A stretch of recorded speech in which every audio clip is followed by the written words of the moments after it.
লৈ আহিছোঁ এটি মনোৰম কবিতা, তোমাৰ কথাই শুদ্ধ। কবি হৃদয়ানন্দ গগৈ। তোমাৰ কথাই শুদ্ধ,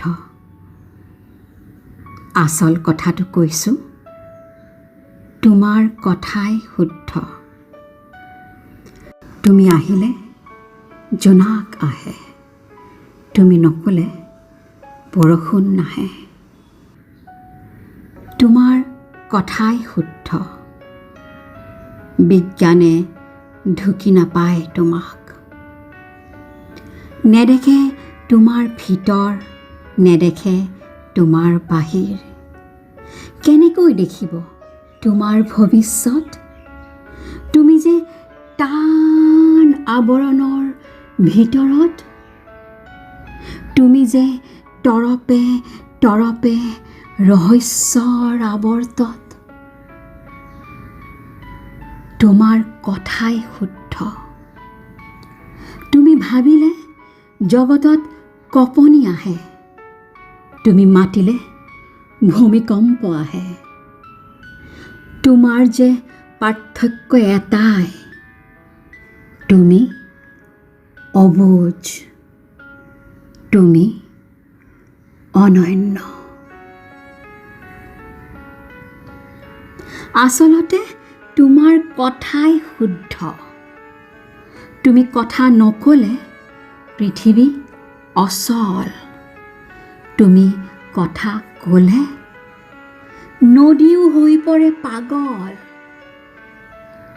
তোমাৰ অনুৰণনত যে উদ্ভাসিত ধূসৰ পৃথিৱী মোৰ। তোমাৰ বাবেই ধুনীয়া এই জগত, তুমি বিনালে সুৰীয়া সপোন আহে মোৰ পৃথিৱীলৈ সুদিন সুৰ।